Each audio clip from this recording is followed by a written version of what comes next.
So here we are, we have a window unit that just started blowing air but not cooling, so it was pretty much working like a fan. That's it. It was like if when you turn it in the fan setting and it just stopped cooling, just blowing air but not cooling the air, which we want. It's starting to get warm, so in the back we pulled it back, as you can see, and we're gonna go on the other side and show you what we think is the problem. And if it's something that you are experiencing, you don't have to replace your air conditioner. You just have to perhaps just replace a simple part. So one thing you have to do if your unit is just on a hole is remove this bracket, because this is also screwed on with those holes on the bottom into the unit, and then the holes back here had it screwed onto those holes that you see there. So as long as this thing is adhered to the unit, it's preventing it from falling, that way. So this has to come off first, so then you can tilt the unit towards the outside and access the part which we believe may be the issue. So here's the cover, and that part we were just showing you on the inside goes right through these holes. So once that part is out, it allows this to come towards the outside, and as you can see, we have it propped, and we have already removed this shield, which goes right here on the side. I'm going to move this little prop that I have there so as to allow this to come forward. So that shield goes right there. Right there. It's held by one screw that goes there.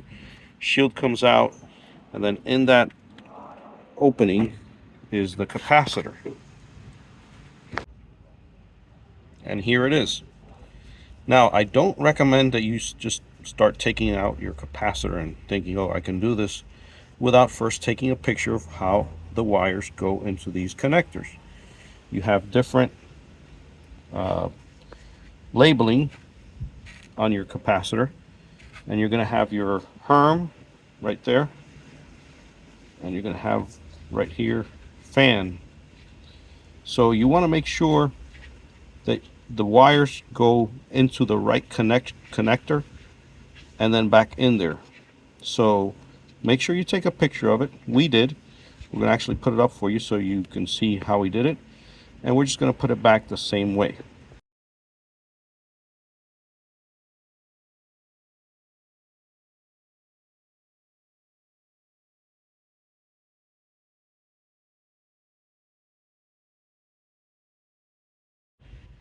One thing of note, this is the original capacitor that we took out, and here's the new one. As you can see, it's a little bit taller, and the numbers just have a slight variation, and I'll tell you it's not a big deal. This one here is a 35.6, and this one here is a 35.5. So depending on what you have, you can go just one lower on the right. You don't want to go too high over than the original, but you can go one number lower and it should work. So this one here, as you can see, once again is a 35.6, and this one is a 35.5, and it is shorter. So we're going to give you a little bit of more information as far as the install. In case you're kind of tight on space, we'll show you how to get around that as well.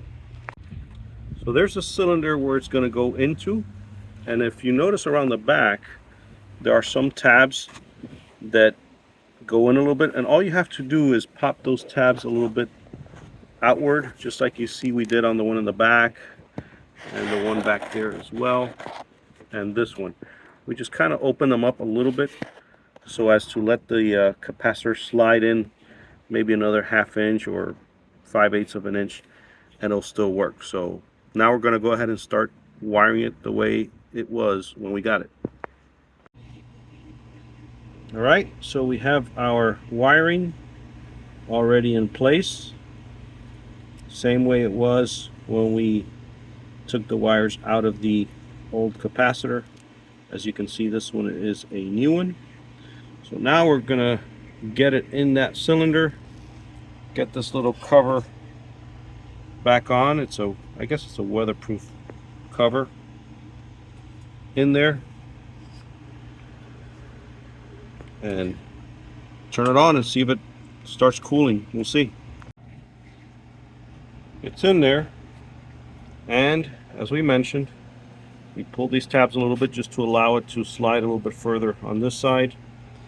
And one thing of note before we get our cover in there, you want to make sure these little rubber pieces are in place. They are designed to not allow the metal part of these terminal connectors make contact with the metal cover. If you're not sure about that, go ahead and use some electrical tape over it. It doesn't hurt. That's probably what we're going to do, additionally to having the rubber pieces in place. So it's not a bad idea. So there, it's covered.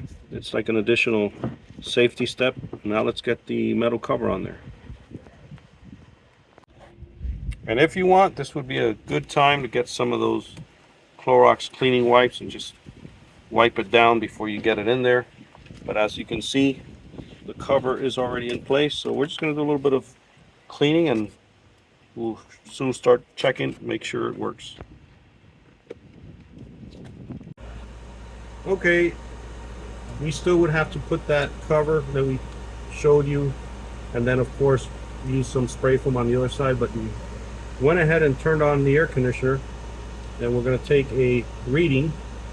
And as you can see, the temperature is coming out nice and cool, and it will continue to get cooler because that capacitor was the issue. So unless you want to spend another $200 on a brand new window unit and go through the labor of replacing the whole entire unit, you can just replace a part that'll cost you about 20 to 25 bucks, and you'll be cooling before you know it.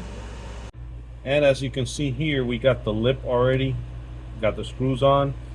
The back housing was already put on the back, and everything is working fine. So if you want to save yourself some money, don't throw away that window air conditioner. Get yourself a capacitor, and I'll tell you what, 9 out of 10 times when these window units give up, it's because of a capacitor. So check it out. I'll post a link in the description where you can get your capacitor. You just got to have the numbers of the one that you have so you get the right part.